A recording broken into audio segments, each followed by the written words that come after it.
ಸನ್ಮಾನ್ಯ ಅಧ್ಯಕ್ಷರೇ, ಭಾಳ ಹತ್ರ ಅವ್ರೆ. ಸನ್ಮಾನ್ಯ ಅಧ್ಯಕ್ಷರೇ, ರಾಯಚೂರು ಜಿಲ್ಲೆ ಲಿಂಗಸೂರು ತಾಲೂಕಿನಲ್ಲಿ ಕೃಷಿ ಉಪನಿರ್ದೇಶಕರ ಕಚೇರಿಯನ್ನು ಲಿಂಗಸೂರು ತಾಲೂಕಿನಿಂದ ಸಿನ್ನೂರು ತಾಲೂಕಿಗೆ ಸ್ಥಳಾಂತರಿಸಿರುವುದರಿಂದ ರೈತರು, ಕೃಷಿಕರು, ರೈತ ಸಂಘಟಕರು ಮತ್ತು ಹಸಿರು ನಿಶಾನೆಗಳು ಹಾಗೂ ಸಂಘ ಸಂಸ್ಥೆಗಳ ಆಕ್ರೋಶಕ್ಕೆ ಕಾರಣವಾಗಿದ್ದು, ಸ್ಥಳಾಂತರ ಆದೇಶವನ್ನು ರದ್ದುಪಡಿಸಲು ಮಾನ್ಯ ಕೃಷಿ ಸಚಿವರ ಗಮನ ಸೆಳೆಯಲು ಬಯಸುತ್ತೇನೆ. ಕೃಷಿ ಸಚಿವರು ಉತ್ತರ ನೋಡಿದ್ವಿ, ಇನ್ನೇನು ಕ್ಲಾರಿಫಿಕೇಶನ್ ಕೇಳ್ಬಿಟ್ರು ಒಟ್ಟೆ.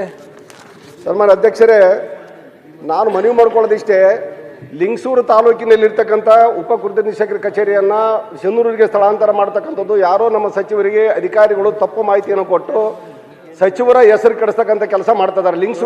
ಲಿಂಗಸೂರಿನಲ್ಲಿ ಒಳ್ಳೆ ಕೆಲಸ ಮಾಡ್ತಾ ಇದೆ, ಅದನ್ನು ಸಿನ್ನೂರಿಗೆ ಸ್ಥಳಾಂತರ ಮಾಡೋದ್ರಿಂದ ಸರ್ಕಾರಕ್ಕೆ ಏನು ಲಾಭ ಇದೆ?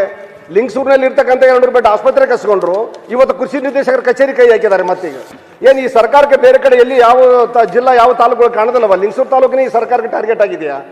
ಯಾಕೆ ಇಂಥ ಒಂದು ನಿರ್ಧಾರ ತಗೊಂತಿದ್ದಾರೆ? ಒಳ್ಳೆ ಆಡಳಿತ ಮಾಡ್ತಕ್ಕಂಥ ಕಚೇರಿಗಳನ್ನ ಸ್ಥಳಾಂತರ ಮಾಡಿಸೋದ್ರಿಂದ ಸರ್ಕಾರಕ್ಕೆ ಏನು ಲಾಭ ಇದೆ? ನಾನು ಕೇಳೋದು ಮನವಿ ಮಾಡ್ಕೊಳ್ಳೋದಿಷ್ಟೇ, ಏನು ಆದೇಶವನ್ನ ಮಾಡಿದಾರ 19/8/2024 ಆದೇಶ ಮಾಡಿದಾರೆ ಸನ್ಮಾನ್ಯ ಅಧ್ಯಕ್ಷರೇ, ಸಚಿವರಿಗೆ ಆದೇಶವನ್ನ ರದ್ದು ಮಾಡ್ಬೇಕು ಮೊದಲು ಇದನ್ನ. ಇಲ್ಲಾಂದ್ರೆ ಅಲ್ಲಿ ಸುಮಾರು 20-25 ದಿನಗಳ ಕಾಲದಿಂದ ಅಲ್ಲೆಲ್ಲ ಸಂಘ ಸಂಸ್ಥೆಗಳು ಉಪವಾಸ ಸತ್ಯಾಗ್ರಹ ಕುಂತಿದ್ದಾರೆ. ನಾವು ಕೂಡ ಅದರಲ್ಲಿ ಭಾಗವಹಿಸಬೇಕಾಗಿದೆ ಹೋಗಿಸಿ. ಮತ್ತೆ ಏನಾದ್ರೂ ಆದೇಶ ವಾಪಸ್ ಪಡ್ಕೊಳ್ಳದೆ ಹೋದ್ರೆ ಸರ್ಕಾರದಲ್ಲಿ ಏನು ತಾಲೂಕಿನಲ್ಲಿ ನಡೀತಕ್ಕಂಥ ಘಟನೆಗಳಿಗೆ ಸರ್ಕಾರನೇ ಹೊಣೆಗಾರ ಆಗುತ್ತೆ ಅದಕ್ಕೆ. ಯಾಕಂದ್ರೆ ಸುಮ್ಮನೆ ಕಚೇರಿಗಳಿಗೆ ಕೈ ಹಾಕೊಂಡು ಕಚೇರಿಗಳ ಸ್ಥಳಾಂತರ ಮಾಡ್ತಕ್ಕಂಥದ್ದು ಯಾವ ನ್ಯಾಯ ಇದು? ಲಿಂಗಸೂರು ತಾಲೂಕಿನ ಯಾಕೆ ಇವರು ಟಾರ್ಗೆಟ್ ಮಾಡ್ಕೊಂಡ್ರು? 200 ಬೆಡ್ ಆಸ್ಪತ್ರೆ ಕಸ್ಕೊಂಡ್ರು, ಇವತ್ತು ಉಪನಿರ್ದೇಶಕರ ಕಚೇರಿ ಕಸ್ಕೊಂತಿದ್ದಾರೆ. ಇದ್ರ ಅರ್ಥ ಏನಿದ್ರು? ಸರ್ಕಾರ ಯಾಕೆ ತೀರ್ಮಾನ ತಗೊಂತ ಇದೆ?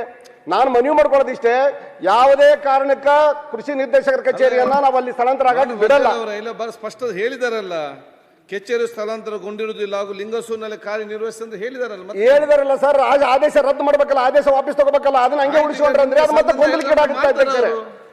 ಆದೇಶ ವಾಪಸ್ ಪಡ್ಕೊಳ್ಳದೆ ಹೋದ್ರೆ ಗೊಂದಲಕ್ಕೀಡಾಗುತ್ತೆ. ಅವ್ರು ಅಲ್ಲಿವರೆಗೆ ಸ್ಟ್ರೈಕ್ ಅಂತೂ ನಿಲ್ಸಲ್ಲ, ಉಪವಾಸ ಸತ್ಯಾಗ್ರಹ ನಿಲ್ಸಲ್ಲ, ಅದ್ರಲ್ಲಿ ನಾವು ಭಾಗವಹಿಸಬೇಕಾಗುತ್ತೆ. ದಯಮಾಡಿ ಆದೇಶ ರದ್ದು ಮಾಡೋದು ಈಗ ಅವ್ರು ಹೇಳಿದ್ದಾರೆ ವಿಷಯ ಏನಂತ ಹೇಳಿ ಸರ್. ಇದನ್ನ ಮುಂದೆ ಅಲ್ಲೇ ನಿರ್ವಹಿಸ್ತದೆ ಅಂತ ಹೇಳಿದಾರೆ ಈಗ ಅಷ್ಟೇ. ಆದ್ರೆ ಆದೇಶ ರದ್ದು ಮಾಡಬೇಕು. ಆದೇಶ ರದ್ದು ಮಾಡಿದ ಮೇಲೆ ಮಾತ್ರ ಇದು ಮುಂದೆ ಕಂಟಿನ್ಯೂ ಆಗುತ್ತೆ. ಅಲ್ಲಿ ಆ ಆದೇಶ ಇಟ್ಕೊಂಡು ಅಧಿಕಾರಿಗಳು ಆಟ ಆಡಕತ್ತಿದ್ರೆ ಅವತ್ತಿನ ದಿವಸ ಮತ್ತೆ ನಾವು ಸಚಿವರ ಬಳಿಗೆ ಹೋಗ್ಬೇಕಾಗ್ತದೆ, ಸಚಿವರ ಆಫೀಸ್ ಮುಂದೆ ಕುದುರ್ಬೇಕಾಗ್ತದೆ. ನೀವು ಹೋಗಿ ನಾವು ಒಂದ್ ಸೆಕೆಂಡ್, ಮಂತ್ರಿಗಳೇ ಆದೇಶ ರದ್ದು ಬಗ್ಗೆ ಅಂತ ಮಾಡ್ತೀರಿ? ಈಗ ಅವ್ರು ಏನೋ ಈಗಲೇ ಹೇಳ್ಬಿಟ್ರು, ನಾಳೆ ಹೆಚ್ಚು ಕಡಿಮೆ ಆದ್ರೆ ನಾನು ಜವಾಬ್ದಾರಿ, ಅಂದರೆ ಇಂಡೈರೆಕ್ಟಾಗಿ ಹೆಚ್ಚು ಕಡಿಮೆ ಮಾಡ್ತೀನಿ ಅಂತ ಸದನದಲ್ಲೇ ಒಬ್ಬ ಹಿರಿಯ ಶಾಸಕರು.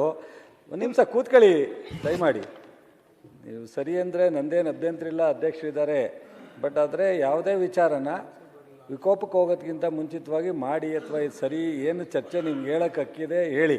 ಬಟ್ ಅದ್ರ ಮುಂದೆ ಆಗೋ ಅನಾಹುತಕ್ಕೆಲ್ಲ ನಾನು ಹೊಣೆಯಲ್ಲ ಅಂದರೆ ಅನಾಹುತ ಮಾಡ್ಲಿಕ್ಕೆ ನಾನು ರೆಡಿ ಇದ್ದೀನಿ ಇಲ್ಲ ಇಲ್ಲ ಇಲ್ಲ ಇಲ್ಲ ನೋಡಿ ಅಲ್ಲೇ ಸನ್ಮಾನ್ಯ ಸಚಿವರೇ ಸುನೀಲ್ ಆ ರೀತಿ ಅನಾಥ ಭಾವಿಸೋದು ತಪ್ಪು ನಿರ್ಧಾರ ತಗೊಳ್ಳೋದು ಬೇಡ. ನನಗೇನು ಒಜ್ಜಲ್ ರಾಯಚೂರು, ನಾನು ಮಂಡ್ಯ, ಸ್ವಲ್ಪ ಸ್ನೇಹಿತರೆ, ನನಗೇನು ಅವ್ರ ಬಗ್ಗೆ ಬೇಜಾರು ಇಲ್ಲ. ಆಯ್ತು, ರದ್ದಿನ ಬಗ್ಗೆ ಹೇಳಿ ಆಯ್ತು, ಆ ವಿಚಾರ ಬಿಡಿ, ಕೂತ್ಕೊಳ್ಳಿ ದಯವಿಟ್ಟು.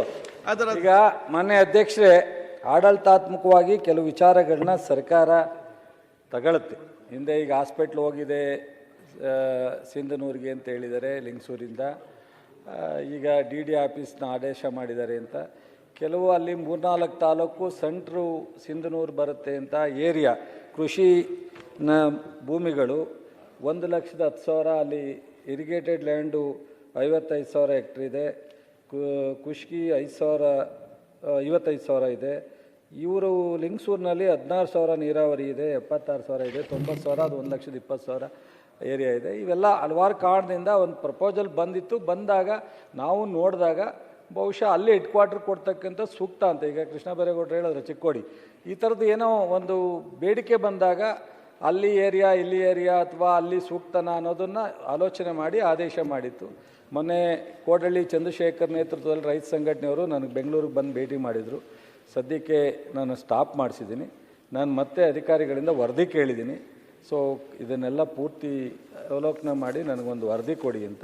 ವರದಿ ಬಂದ್ಮೇಲೆ ಸೂಕ್ತವಾದ ಸರ್. ಸನ್ಮಾನ್ಯ ಅಧ್ಯಕ್ಷರೇ, ನಾವು ಮನವಿ ಮಾಡ್ಕೊಳ್ಳೋದಿಷ್ಟೇ, ನಿಮ್ಗೆ ವರದಿ ತಗೊಳ್ಳೋಲ್ಲಿ ಅಧಿಕಾರಿಗಳೇ ನಿಮ್ಗೆ ದಾರಿ ತಪ್ಪಿಸಂತ ಕೆಲಸ ಮಾಡಿದ್ದಾರೆ ಈಗಾಗಲೇ. ತಪ್ಪು ವರದಿ ಕೊಟ್ಟಿಗೆ ಲಿಂಗಸೂರು ತಾಲೂಕಿಂದ ಶೆನ್ನೂರಿಗೆ ಸ್ಥಳಾಂತರ ಮಾಡ್ಬೇಕಂತಾನೆ ಕೊಟ್ಟಿದ್ದಾರೆ ಈಗ. ಮತ್ತೆ ಅದನ್ನ ನೀವು ಇದೇ ದಿನ ಕಂಟಿನ್ಯೂ ಮಾಡ್ಕೊಂಡು ಪದೇ ಪದೇ ದಾರಿ ತಪ್ಸಕ್ ಆಗಲ್ಲ. ನೀವೆಲ್ಲ ನಾನು ಪೂರ್ಣ ಪ್ರಮಾಣದಲ್ಲಿ ಗಮನ ಹರಿಸ್ತೀನಿ ಸರ್. ನಮ್ಮ ಮನವಿ ಮಾಡ್ಕೊಂಡು ಸ್ಟ್ರೈಕ್ ಕುಂತಿದ್ದಾರೆ ಇವತ್ತು. ಅವ್ರು ಏನಾದ್ರು ಹೋಗ್ಬೇಕಾದ್ರೆ ಒಂದು ಆದೇಶ ಅವರಿಗೆ ನೀವೊಂದು ಫೋನ್ ಮಾಡಿ ಹೇಳಿ, ನಾನು ಇವತ್ತು ಅಸೆಂಬ್ಲಿಯಲ್ಲಿ ಮಾತಾಡಿದ್ದೇನೆ, ಅದರಲ್ಲಿ ಏನೆಲ್ಲ ಅಲ್ಲಿಯ ಕಾರ್ಯನಿರ್ವಹಿಸ್ತದೆ ಅದರ ರದ್ದು ಆದೇಶ ಬಗ್ಗೆ ಅವರು ಮೀಟಿಂಗ್ ಕರೆದು ಚರ್ಚೆ ಮಾಡಿ ಅದನ್ನು ತಿಳಿಸ್ತಾರೆ. ಅಲ್ಲೇ ತನಕ ಮುಂದೂಡಿ ಮತ್ತೆ ಮತ್ತೆ ಮುಂದುವರಿಸಿಕೊಂಡು ನೆಕ್ಸ್ಟ್ ಹೋಗುವ. ಅದು ನಿಮ್ಮ MLA ಜವಾಬ್ದಾರಿ ಏನು? ಜನರ ಮಧ್ಯೆ ಒಂದು ಮಧ್ಯತೆ ವಹಿಸಿಕೊಂಡು ತಿಳಿಗೊಳಿಸುವ ಕೆಲಸ ನಿಮ್ದು.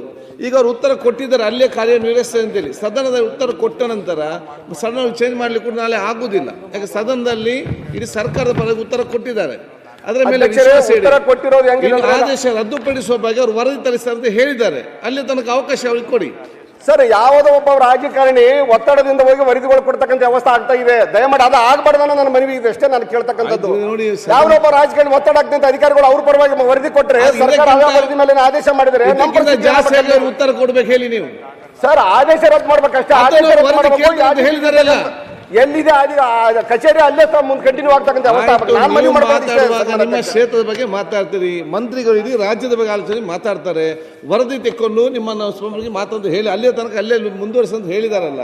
ಈಗ ವರದಿ ಬರಲಿ, ಆ ಸಂದರ್ಭ ಕೂತ್ಕೊಂಡು ನೀವು ಮಾತಾಡಿ. ಸೊ ಮಂತ್ರಗೌಡ್ರ ಸಚಿವರು ಹೇಳ್ಬೇಕಲ್ಲ ಸರ್. ಅದೊಂದು ಸಚಿವರು ಮುಂದುವರಿಸಲಾಗುವುದು. ಮಾನ್ಯ ಅಧ್ಯಕ್ಷರೇ, ಅಲ್ಲ ಟುಮಾರೋ ಸರ್ ಮುಗಿಸ್ಬಿಡೋಣ ಸರ್. ಇದೊಂದೇ ಒಂದು ಮುಗಿಸ್ಬಿಡೋಣ ಸರ್. ಉತ್ತರ ಬೇಡ? ಉತ್ತರ ಬಂದಿದೆ ಸರ್, ನನಗೆ ಬಂದಿದೆಯಾ? ಸಚಿವರು ಇದಾರ ಇಲ್ವಾ? ಇಲ್ಲ.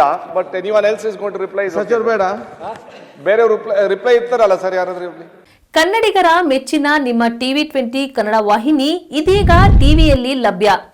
ಕರ್ನಾಟಕ ಮತ್ತು ದೇಶ ವಿದೇಶದ 360 ಡಿಗ್ರಿ ಸುದ್ದಿ ವಿವರವನ್ನ ಪಡೆಯುವುದಕ್ಕೆ TV20 ವಾಹಿನಿಯನ್ನು ಲೈಕ್ ಮಾಡಿ, ವಿಡಿಯೋಗಳನ್ನು ಶೇರ್ ಮಾಡಿ, ಕಮೆಂಟ್ ಮಾಡಿ, ಸಬ್ಸ್ಕ್ರೈಬ್ ಮಾಡಿ.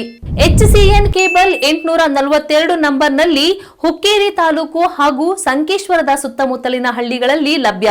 PCN ಕೇಬಲ್ 129 ನಂಬರ್ನಲ್ಲಿ ಹಾರುಗೆರೆ ಸುತ್ತಮುತ್ತಲಿನ ಹಳ್ಳಿಗಳಲ್ಲಿ ಲಭ್ಯ.